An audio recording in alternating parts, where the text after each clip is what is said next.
Olá pessoal, só para avisar que eu tive um probleminha com o meu narrador do Google e esse vídeo será com a minha própria voz. Então vamos lá. Robert Payne, o homem que descobriu a primeira peça de um quebra-cabeça da natureza, o qual ele chamou de espécie-chave. Essa é uma história de esperança sobre um estudo que revolucionou a forma como a ciência vê a natureza. Recuperação de paisagens, ressurgimento de florestas, retorno de espécies e florescer de novas vidas. Tudo isso graças ao trabalho de 5 cientistas, que você provavelmente nunca ouviu falar, mas eles têm algo muito importante a te dizer. O que sabíamos sobre a natureza até agora? Basicamente, as plantas recebem a luz solar, transformam em alimento e alguns animais comem essas plantas, e em seguida predadores se alimentam de alguns desses animais. É a famosa cadeia alimentar. Mas na década de 1960, o americano Robert Payne se perguntou se os predadores não tinham outra função além disso, ou seu papel na natureza se reduziria apenas a comer a carne na cadeia alimentar. O problema era como investigar isso. Ele mesmo dizia: você não tem como tirar os leões do ambiente para ver o que acontece. Então, para essa pesquisa, ele precisava de um lugar onde todo o ecossistema estivesse contido em um pequeno lugar gerenciável. E ele encontrou isso em poças de marés da Baía de Maca, no noroeste dos Estados Unidos, onde havia tudo o que ele precisava, cerca de 15 espécies de organismos. Entre eles, gastrópodes carnívoros se alimentando de cracas, ouriços do mar se alimentando de algas e o mais importante de todos, um grande predador, a estrela do mar. Sim, por mais bonitinha que as estrelas do mar pareçam, elas são animais ferozes, são grandes devoradoras. Elas comem cracas e são fascinadas por mexilhões. São os verdadeiros leões das poças de maré. O início do experimento. Com isso, ele poderia dar início ao seu grande experimento. Payne tirou as estrelas do mar de uma poça, mas de outras não, e observou durante vários meses o que ia acontecer. Logo ele começou a notar as mudanças na piscina sem estrelas. Os mexilhões começaram a se multiplicar enquanto outras espécies desapareciam. Após alguns anos, das 15 espécies que existiam originalmente, restaram apenas os mexilhões. Payne até retirou espécies diferentes das piscinas, mas em nenhum dos outros casos aconteceu o mesmo. Claramente, a diversidade das poças da maré dependiam das estrelas do mar. O predador era o bastião do ecossistema. O experimento dele mostrou que no ecossistema maduro, alguns animais são mais importantes que outros, e decidiu chamar esses animais de espécies-chaves, por terem um papel vital na estrutura do ecossistema, mas ainda restavam dúvidas. Isso seria a exceção ou a regra? Payne havia estabelecido as bases, mas era necessário saber se o que descobriu era uma regra de vida ou apenas uma peculiaridade. Felizmente, a ciência costuma ser um trabalho em equipe, que não precisa ser feito ao mesmo tempo, tampouco no mesmo lugar. Como é dito pelos cientistas, a ciência é um quebra-cabeça, e no qual Payne encontrou a primeira peça. No sudoeste do Alasca havia uma ilha vulcânica chamada Anchitka, onde você era recebido com uma placa com os dizeres: não é o fim do mundo, mas daqui você pode vê-lo. E era ali que o ecologista marinho Jim Estes estava estudando. O interesse dele estava debaixo da água, onde havia encontrado uma floresta de algas que, assim como os bosques nas superfícies terrestres, forneciam habitat para muitas espécies, incluindo grande número de lontras marinhas. Então, um belo dia, Payne resolveu ir até o lugar, seguindo um novo ponto de vista. Em vez de ver a floresta como um suporte para as lontras marinhas, pensaria nas lontras como a espécie-chave predador desse habitat. E para ver que efeito esses mamíferos carnívoros tinham no ecossistema, ele visitou uma ilha próxima chamada Xêmea, onde não havia lontras.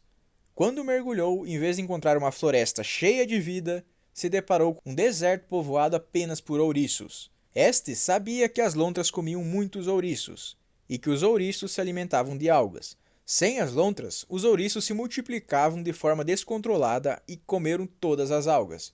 E sem as algas, todas as outras espécies haviam desaparecido. Sem os predadores que a protegiam, as florestas subaquáticas não podem existir.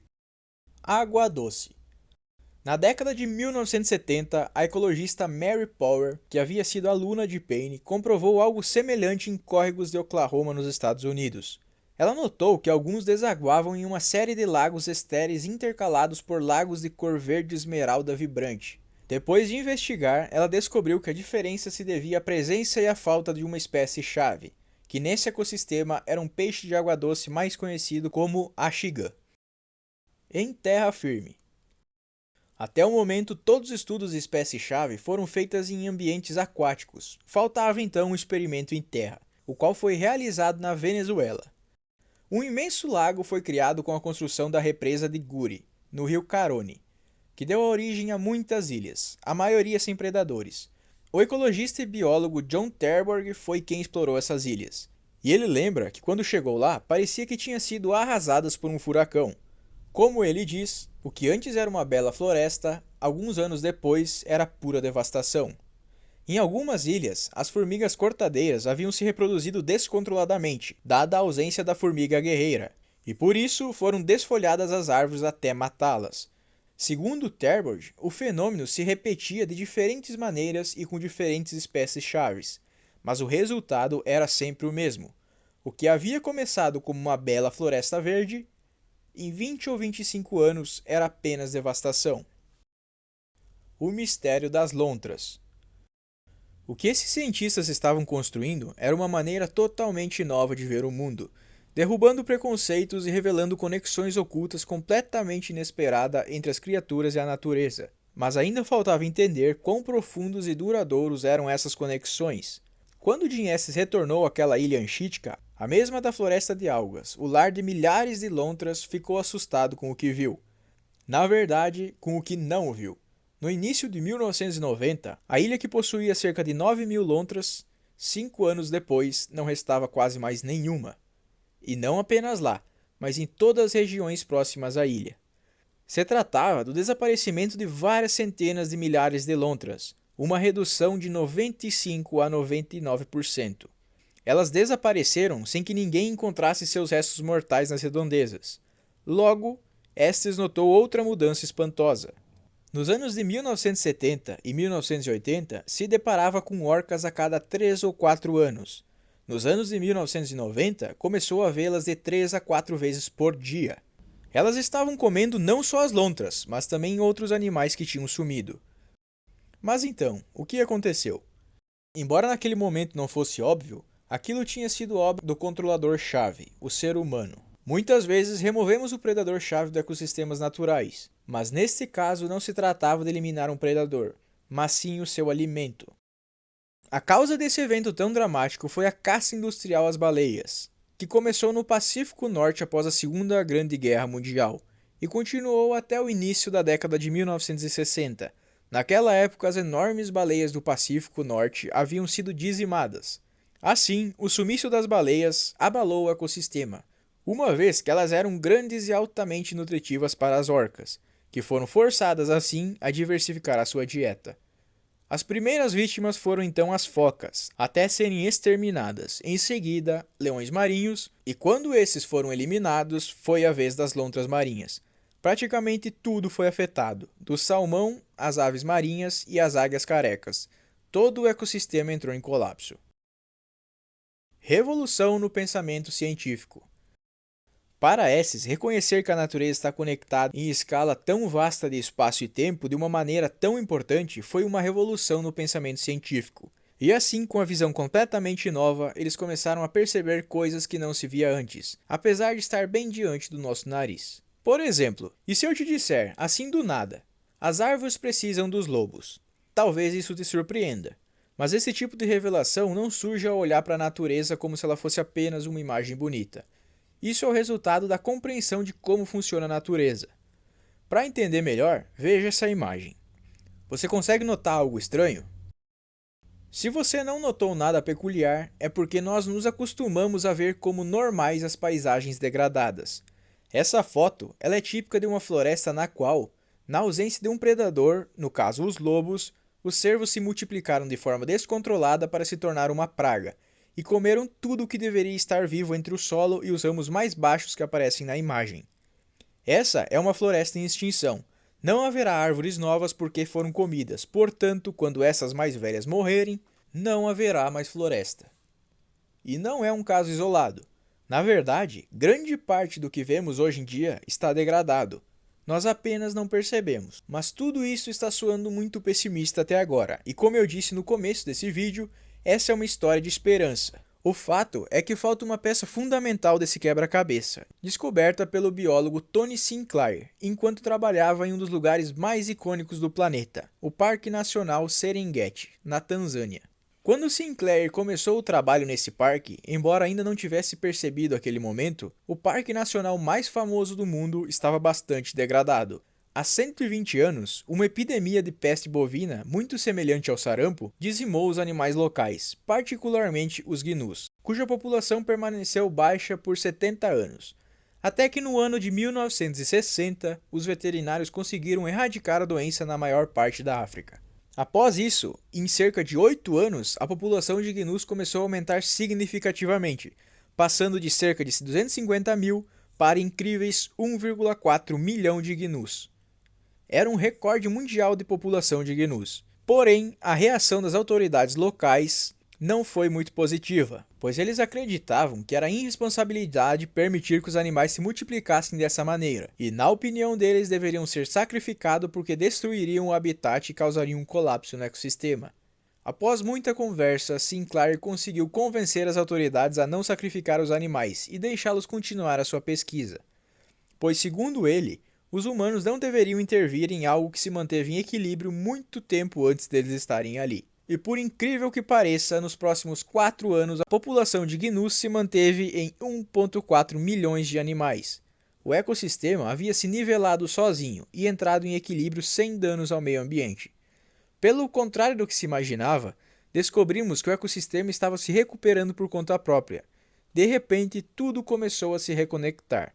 Os gnus produziam esterco que fertilizava os pastos, que se tornavam altamente nutritivos, e ao comê-las havia menos material combustível no solo e, portanto, menos incêndios. Isso permitiu aumentar a população de árvores, que provavelmente não crescia desde o século XIX. Essas árvores forneciam mais alimentos para os elefantes, girafas e muitas espécies de pássaros. E isso atraiu muito mais predadores, porque também havia mais comida para eles. Percebendo então que os gnus eram uma espécie-chave, em que ao contrário do que Robert Payne havia presumido, que a espécie-chave era sempre um predador, na verdade podia também ser um herbívoro. Além disso, e talvez mais importante, o que o estudo de Tony Sinclair mostrava foi que, embora as espécies-chave estivessem ausentes há 70 anos, a capacidade de recuperação do ecossistema não havia se esgotado. E quando a espécie-chave reapareceu, o Parque Nacional mudou profundamente. Havia mais árvores, mais girafas, mais pássaros cantando, mais borboletas, mais besouros, mais de tudo. Foi uma prova em larga escala de que a degradação não é condenação, é reversível. Em busca da estrela do mar. Robert Payne foi o primeiro a vislumbrar isso. Se você eliminar a estrela do mar, a biodiversidade entra em colapso. 6 décadas após o seu experimento, ecologistas renomados compararam suas experiências e ficou claro que é assim que a natureza funciona, em todas as partes.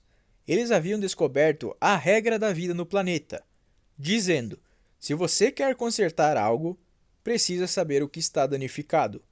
E graças a ele e a um punhado de cientistas, é possível averiguar isso. Agora, ao nos deparar a uma paisagem degradada, em vez de ficar fazendo comentários negativos, pessimistas e fatídicos, podemos nos perguntar: estamos condenados?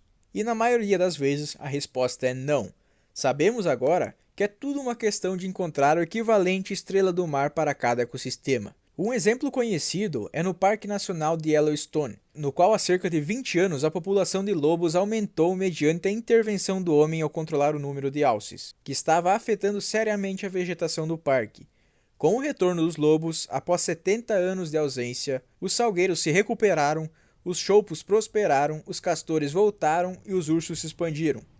E na Argentina algo surpreendente também aconteceu. Com o regresso dos pumas para os altiplanos, a grama cresceu e criou um habitat para todos os tipos de criaturas. E hoje há cada vez mais exemplos disso.